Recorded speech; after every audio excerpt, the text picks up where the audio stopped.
Hey, what's up, fellow slaves?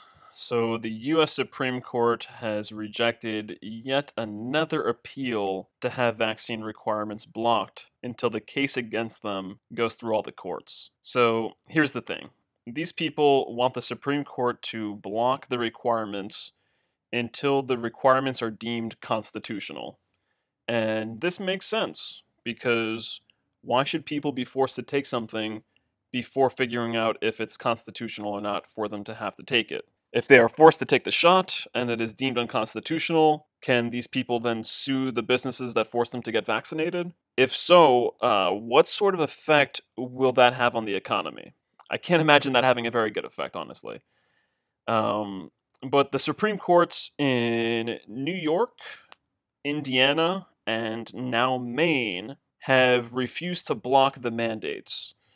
So I want to say a couple things about this. Well, first, I should say, so that I don't appear to be misleading my audience, the Supreme Court in Maine is claiming that there's still some time for them to make a ruling, because like the Supreme Court in Maine is basically saying like the lower court will make its ruling by like I think October 22nd or October 23rd, and then they will make their ruling afterwards. Okay, so I want to say a couple things about this. First, I'd like to explain the legal justification for why the mandates are unconstitutional using Roe versus Wade's constitutional argument for abortion. So I'm going to use the argument that is used for abortion to explain why the mandates are not constitutional. And a lot of people, they're not aware of why abortion is constitutional. Like they'll mindlessly parrot and preach "my body, my choice," but they don't actually understand the constitutional ruling. So it has to do with the Equal Protection Clause. Where is my Equal Protection Clause? Is not here. You got to be kidding me. 14th Amendment. Alrighty. So it has to do with the first section of the 14th Amendment, which reads, "All persons born or naturalized in the United States and subject to the jurisdiction thereof are citizens of the United States and of the states wherein they reside. No state shall make or enforce any law which shall abridge the privileges or immunities of citizens of the United States, nor shall any state deprive any person of life, liberty, or property without due process of law, nor deny to any person within its jurisdiction the equal protection of the laws." So basically, the right that is being abridged, or the privilege or immunity, as you see here, whoopsies. No state shall make or enforce any law which shall abridge the privileges and immunities of the citizens of the United States. Basically, if you look up the constitutionality of Roe versus Wade, of Roe versus Wade, you'll find that the right that they deemed was being treaded on, or was being abridged, or violated, or restricted, was the right to privacy. And of course, this totally fucking applies to the mandate. You have a right to privacy, you have a right to be secure in your person's papers and effects. Now, with that said, with understanding why the Supreme Courts should easily be ruling against the vaccine mandates, it should also be important for us to understand the counter argument for why they believe mandates are constitutional. And if you do a little searching, you will find that their argument revolves around an erroneous 1904 Supreme Court ruling about a man who had to pay a fine for not getting the smallpox vaccine. So here is the article on Politico.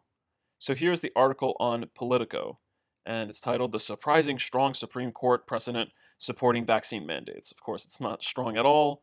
It's actually very flimsy, and I'm going to show why right now. So basically, you'll find that the court case was in 1904, and the ruling is erroneous for two reasons. So first of all, actually for three reasons. I'm going to go into the first one, which is that the ruling wasn't that he had to get vaccinated. The ruling was that he had to pay a fine for not being vaccinated. So it's a very different thing.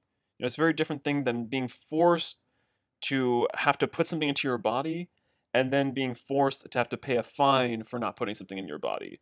Both of them are incredibly fucked up and unconstitutional, but a distinction should still be made because there is a distinction. The other reason why it's erroneous is because its premise, its ruling, is based on the courts assuming the subject's guilt of a crime that they had not proven he had committed. In this case, they made the assumption that he deprived his neighbor of his liberty because he allowed the spread of the disease. So they said in this case, he is allowing the spread of the disease, and thus this is impeding on his neighbor's liberty. However, they never prove that he allowed the spread of the disease.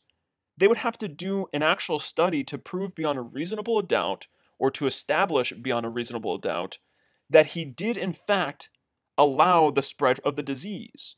Now, if he got the disease and he isolated himself and he took care of himself, he's not guilty of anything. He didn't do anything.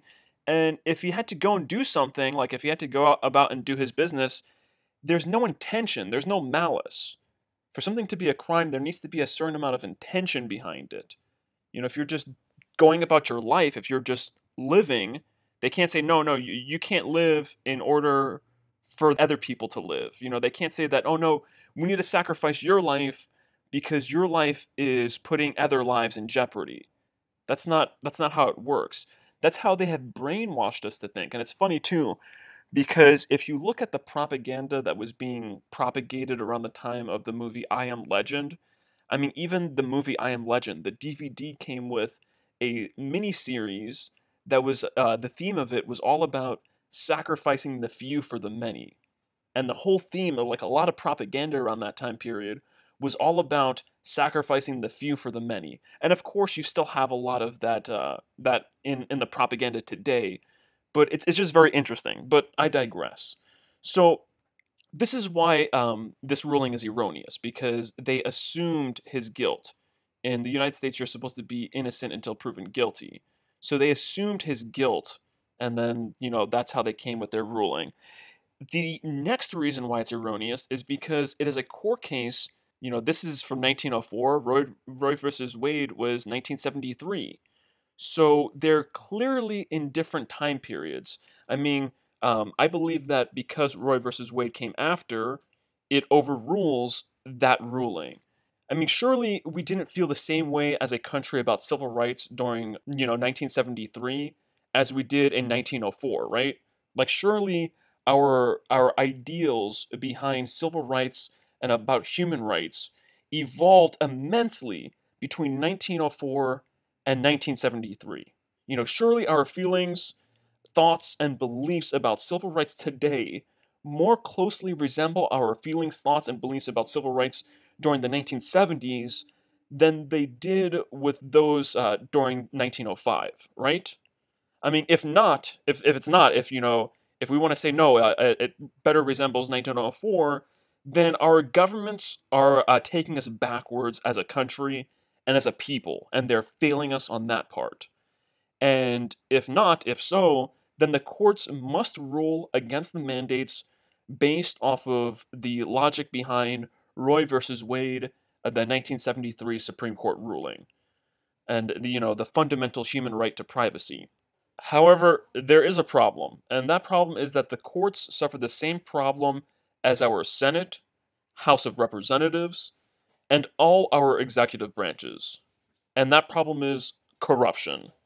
They've all been bought and sold by the powers that shouldn't be, and it's not broken. It's not like, this happened, by accident. It was designed this way. Our court system is not a court system fit for a free people.